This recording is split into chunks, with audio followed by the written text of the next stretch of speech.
My fiancé said. I promised I'd never talk to him again. Either trust me or leave. I replied. I'm leaving.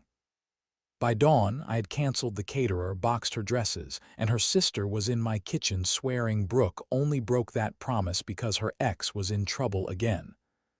Original post. I'm Brent, 35. Brooke is 31.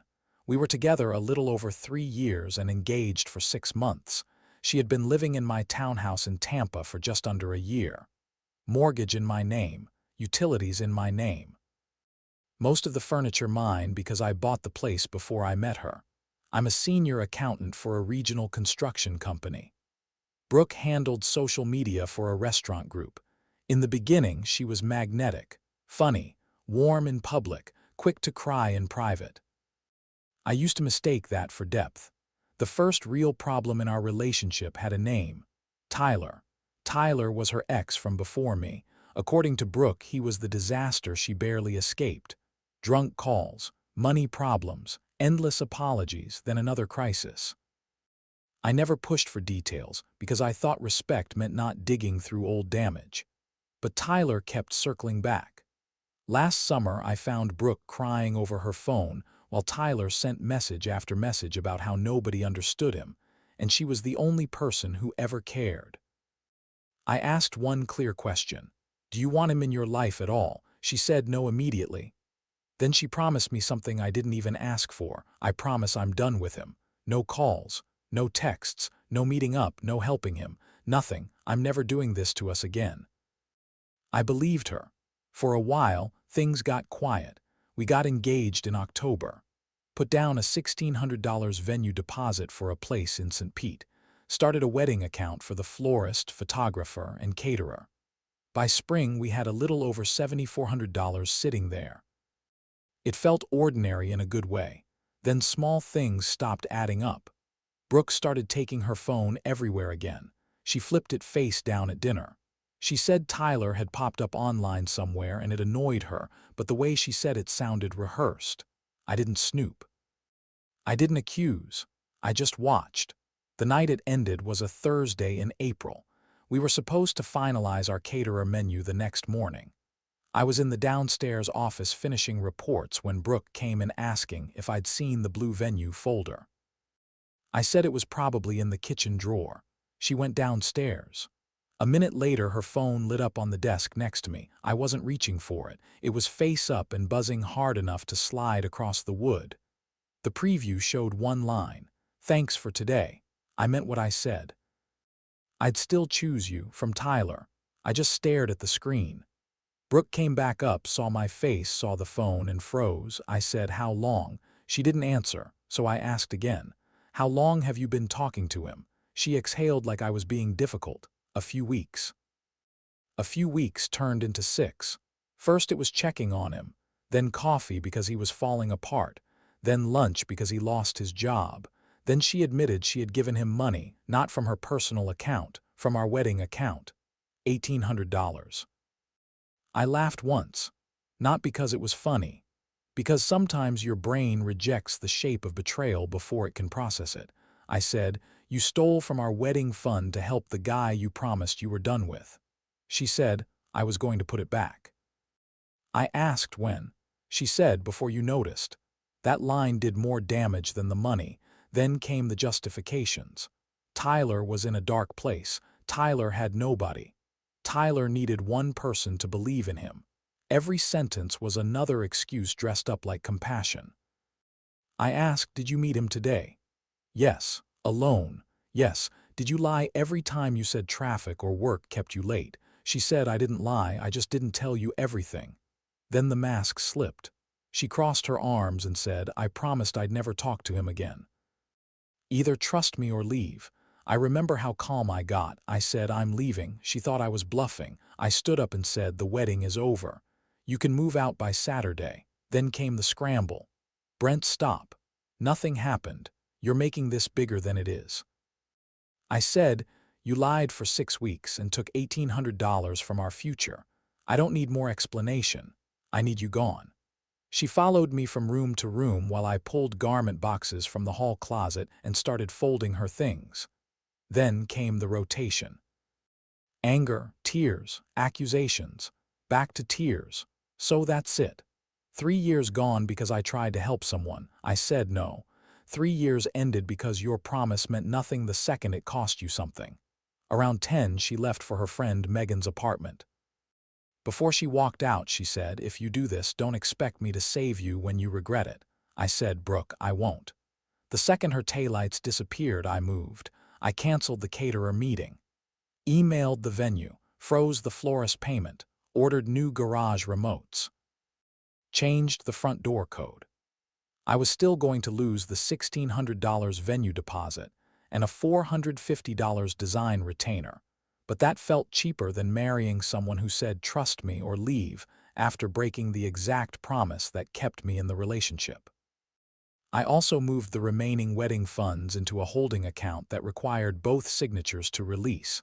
At 12:14 a.m., Brooke texted me, "You are humiliating me over nothing." I replied once, "You did that yourself." Then I blocked her. The next morning, her sister Alyssa was pounding on my door before 8. I opened it with the chain still on. Alyssa started with, "Brooke says you're blowing up the wedding over coffee with an ex." I said no. I'm ending it because she lied for 6 weeks and took $1,800 from our wedding account for him. Alyssa's face changed immediately. I showed her the transfer screenshot because Brooke had labeled it T-car repair like I was stupid. Alyssa stared at the screen and said, "I didn't know about the money. I told her Brooke could pick up clothes Saturday while I was home." Alyssa nodded and left. That was the original post. I thought it might cool down after that. It didn't. Update 1 Saturday came. Brooke arrived with Alyssa and 2 empty laundry baskets like this was some awkward move out, not the wreckage of an engagement she caused. I had everything boxed in the guest room and garage, labeled, clean. I wanted zero excuse for future contact. Brooke walked in wearing the ring. That told me she still thought this was negotiable. She looked around and said, "You really did all this without talking to me." I said we talked, you lied. I listened. Alyssa carried the first box out while Brooke tried a softer tone. Tyler was spiraling. "I made a bad call. I said I was sorry." I said no. "You said you were trying to help him. That's not the same thing." Then she played her best card. "I chose you. I came home to you." I said after meeting him, after hiding it, after moving our money. "That's not choosing me. That's keeping me." Alyssa stopped and looked at her sister. Brooke hated that. She took the ring off, slapped it onto the entry table and said, "Fine. Keep your little victory." I picked it up, put it in my pocket and said, "Thank you for returning it." After they left, Megan texted me from an unknown number. "Brooke is having panic attacks. Please don't do this right now." I replied once. She had 6 weeks to stop doing this. Blocked. Then her coworker Brandon found me on LinkedIn with a message about grace and second chances. I sent him one screenshot, Brooke's original promise beside the bank transfer. Brandon never wrote again. By Monday, the social post started, never direct. Just vague quotes about loyalty, compassion, and people who punish you for having a heart. One post said some men care more about broken promises than broken people. Tuesday night, she showed up outside my place after 11. Doorbell camera caught her sitting on the steps in my old college sweatshirt for 43 minutes. At one point, she looked straight into the camera and cried. I never opened the door. The next morning, there was a gift bag on the handle. Inside was our engagement photo and a note that said, "I never stopped planning our future. You just stopped fighting for it." I kept the note and added it to the folder. That week, my director offered me lead on a new audit integration, more pay, better title. I took it. Brooke noticed because someone congratulated me online. That afternoon, her mother called. I expected a lecture. Instead, she asked one question. "Did Brooke really give Tyler money from your wedding account?" I said yes and sent the screenshots. 10 minutes later, she called back sounding tired. She said, "I'm sorry. She told me it was a small loan from her own money." Her mother told me to save every message and not meet Brooke alone again. That was the first moment I knew this was not going to stay breakup messy. I was right. Update 2: about 2.5 weeks later, Brooke stopped trying to look misunderstood and started trying to force contact. First came the fake emergency. At 2:07 a.m., I got a text from a number I didn't know. "This is Tyler's roommate. He's in the ER and Brooke needs to reach you." I didn't answer. 20 minutes later, Brooke texted from another new number. "Please answer. This is serious." I saved both and went back to sleep. The next morning, Alyssa called. Tyler had not been in the ER. He had been drunk at a friend's apartment, and Brooke was panicking because I ignored the bait. Then came the office incident. Reception called upstairs and said a woman was in the lobby claiming she needed to return something personal. I told them not to send her up. Security walked her out. On her way through the doors, she handed the guard an envelope for me. Inside was a key I didn't recognize, a movie ticket from our first date, and a note that said, "I kept my promise where it mattered." I photographed everything. That same week, Brooke sent a Venmo request for $1,800 with the note reimbursement for emotional damages and wedding humiliation. I declined it and screenshotted that too. Then she started circling my life instead of addressing me directly. My neighbor texted that a white SUV slowed past my townhouse twice after midnight. The doorbell camera caught it both nights. Same plate. Megan's vehicle. Around then, I had quietly started seeing someone. Her name was Claire. I met her through a friend at a charity 5K. She was 30, worked in pediatric rehab, and talking to her felt like clean air after weeks in smoke. I didn't post her. Brooke still found out. The blow-up happened at a restaurant in Hyde Park. Claire and I were halfway through dinner when Brooke walked in wearing the tan jacket I bought her on our Savannah trip. She came straight to the table like there was still a seat saved for her. I said, "Brooke, leave." She looked at Claire and smiled in that tight, brittle way people do when they're trying not to shake. "So this is what happened to Forever." Claire didn't flinch. She just said, "You need to go." Brooke ignored her and put a folded piece of paper on the table. That was the letter I wrote to Tyler ending everything. Since apparently you needed proof after all, I didn't touch it. I said again, "Leave." Then Brooke did what she always did when control slipped. She escalated and performed at the same time. She picked up Claire's water glass and tipped it across the table, water everywhere, Claire's lap, my phone, the paper. Then Brooke started crying before anyone even stood up. She kept saying, "I just wanted him to know I kept my promise." Manager came over, then security, then police. I showed them the ER bait text, the office note, the late-night camera footage, the gift bag note, the Venmo request, the original screenshots, all of it. Claire gave her statement. The restaurant had camera coverage. Brooke got criminally trespassed from the property and warned not to contact me again. The officer looked through the timeline on my phone and said, "Sir, file for a protective order." So Monday morning I did. 1 year, no calls, no texts, no third-party contact, home and workplace included. That night I got a voicemail from a blocked number. Soft voice, shaking, deliberate. "You don't get to make me a liar because I made one mistake after everything I promised you." I saved that too, because that was the whole point. She was not sorry she broke the promise. She was furious I counted it.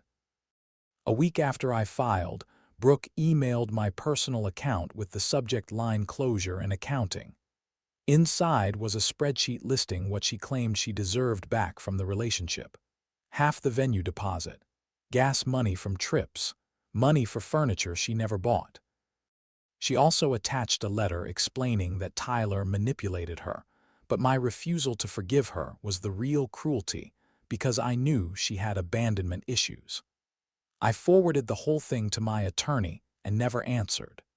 Then her friend Morgan called my mother and said I was destroying Brooke over a misunderstanding. My mother listened, thanked her, and then texted me. "I told that woman never to call me again. Proud of you." Final update: court was 4 weeks later. Brooke arrived in a cream blouse, hair pulled back, makeup light. Tyler was nowhere in sight. Brooke's attorney tried the predictable argument: painful breakup, emotional confusion. My attorney let the evidence do the work. The judge read Brooke's original promise text from last summer, then the bank transfer, then Tyler's message, then the fake texts, then the office note, then the restaurant report. Then she listened to the voicemail. My attorney also included the email spreadsheet Brooke sent after I filed, which made her look exactly like what she was, someone who thought love, money, and access were things she could quietly rebalance after the fact if she argued hard enough. After reviewing everything, the judge asked Brooke one question. If you believed you had kept your promise where it mattered, why did you spend 6 weeks fabricating emergencies, pursuing contact, and confronting him in public? Brooke cried immediately. Said she panicked, said Tyler manipulated her, said she loved me and didn't know how to fix it. The judge said love does not require repeated deception, and panic does not excuse harassment. Order granted. 1 year, no contact. Stay 500 feet away from me, my townhouse, and my workplace. Brooke tried one last move in the parking lot, not coming toward me, just the look. That long, wounded stare that used to make me question whether boundaries were cruelty. It did nothing this time. About a month later, Alyssa called again to apologize for defending Brooke at the beginning. Brooke had lost her job after missing work and dragging personal drama into the office. Tyler disappeared the second Brooke stopped sending money. Her mother texted me once after the hearing. You were right to leave the first time she made you question a promise she had already broken. Because the relationship did not die the night Tyler's message lit up on Brooke's phone. It died the first time she decided my trust was something she could spend and then argue about later. As for me, life got a lot quieter. The audit integration went well. I got the promotion officially, along with a raise that more than covered the money I lost on the wedding. Claire and I kept seeing each other. Slowly, normally, no secret exes, no emergency performances, just peace. The townhouse feels lighter too. The wedding binders are gone. The spare closet is empty again. The joint account is closed. I sold the ring back through a jeweler in Sarasota and used some of the money to take my parents to the coast for a long weekend. Here's what I learned. A promise is not meaningful because it was said with tears in someone's eyes. It only matters if it costs them something to keep it, and they keep it anyway. Brooke loved making promises in emotional moments because promises bought her time, bought her comfort, bought her another chance to keep all her options open while I stayed loyal to words she had already decided were flexible. That is not remorse. That is strategy. And the most dangerous liars are often not the loudest ones. They are the people who act offended that you notice the lie at all. The ones who break trust, then demand trust as proof of your love. The ones who say, either trust me or leave, when what they really mean is stop checking whether my actions match my mouth. I left. Best decision I made all year. If someone loves you, they do not ask you to prove it by accepting betrayal with a smile. They do not call you cruel for remembering what they promised. And they do not get to rewrite honesty into punishment just because consequences finally arrived. If you've ever had someone break a promise and then act like you were wrong for taking it seriously, tell me in the comments whether you faced something similar or what your opinion is. And subscribe, like, and share if you want more stories like this.